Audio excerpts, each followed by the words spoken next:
Want to create the easiest button rings ever? Hello Livewires, Heather Boyd Wire here, and today we're going to make some super easy button rings. I'll start by showing you how to make this fancy spiral ring. Watch to the end to see how I make this ridiculously easy button ring. Today's featured Livewire is Amber.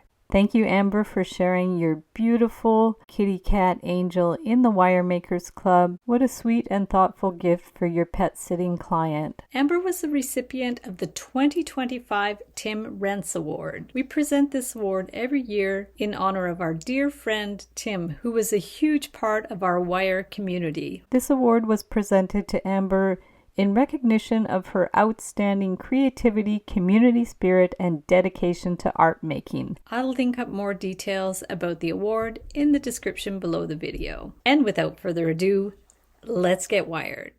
I purchased this awesome compact artistic wire ring mandrel on Amazon. I'm going to try it for the first time today. It has sizes between 4 and 10, and it's a nice compact size. I'm going to start with the spiral wire ring using 8 to 10 inches of 20 gauge artistic wire. This wire is dead soft. If you prefer, you can use German wire, which is half hard, but this design will be stable with the artistic wire. Wind it around 2 times around the mandrel. Keep in mind the wire does spring out a little bit, so wind it smaller than you need. Bend the wire up at a right angle in the position where the holes of the button will be, bending them straight out. I cut my wire a little long for this one. Take a 2-hole button and put one of the wires in each of the holes. Push it against the ring so we have the wires sticking up. Press it right against the band so there's no slack. Then bend the wires down against the button to hold it in place. Put it back on the mandrel for stability. Press it against the mandrel and take the wires and press them right down so it's firmly in place. From there, we're going to hold the button down with our thumb, and because this wire is soft, we can pull it around so it makes a spiral shape. Don't pull it too tight, just give it a little bit of slack so it makes a nice open spiral. You can bring it around as many times as you want. We're going to go around a couple of times. I made one with a tighter spiral. You can do any style you want. Remove it from the mandrel, and then we have these long ends we're going to wind around the band. Give it a tug with your chain nose pliers. Go around again. You can wind it through 2 or 3 times. Do it the same on both sides. Bring it through. Grab the end with your chain nose pliers. Give it a little tug. Holding the button with your thumb. Bring it through again. Tug the wire, wiggle it a bit. Bring it to the front and clip it with your flush cutters on both sides. Give it a little clip, pinch in the pokey ends, squeeze them together, give it another little pinch on the other side, squeeze the wires together, adjust it as you need, put it back on the ring mandrel, press it, make sure the shape is good. You can go in with your pliers to adjust the spiral. There's your super simple spiral button ring. We're going to do one with a fancy button with the shank on the back. I've made earrings like this. I will link them up in the description below the video. Take about 10 to 12 inches of the 20 gauge wire. Bring the wire around on both sides. We've gone around 2 times. Hold it firmly. we're going to take our ends and wind them around the shank of the button. You can go around as many times as you want. It's better to do it more times so the button won't wiggle around.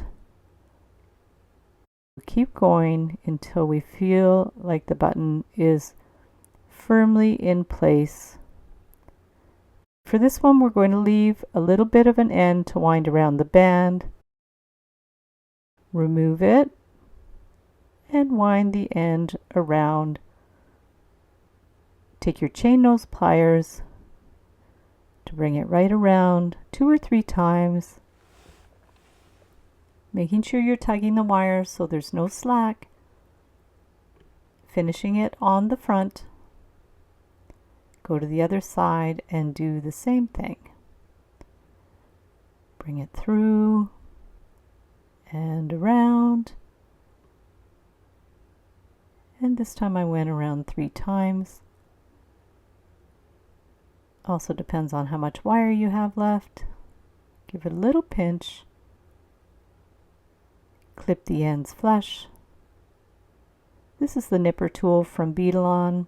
You can use flush cutters. Give it a clip.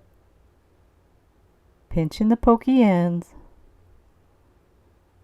Put it on the ring mandrel. Do any little adjustments so it's nice and round. Remove it, and there's your super cute funky ring with the vintage button. We're going to do another one, but this way we're not going to wind the wire around the band. This one's the easiest button ring that you could possibly make. Stick the wire through the shank. Hold it against the ring mandrel. Bring the wires around. You see it wiggles a bit, but we're going to fix that when we wind it with the wire. Bring the wire around one way and the other way. Make sure there's no slack.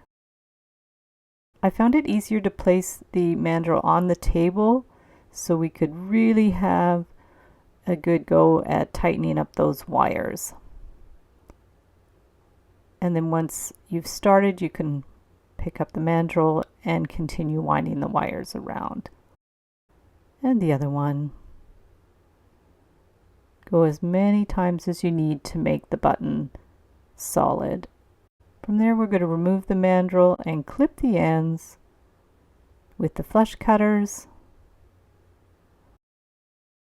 Get your precision round nose pliers, give the end a little bit of a jog, and we want it to sit just inside the wound wires. You can take your chain nose pliers just to press them in so there's no little ends sticking out. Put it back on the mandrel, finish shaping the ring. See, it's nice and clean without the wire wound around the band. And there's your beautiful vintage button ring. Super simple.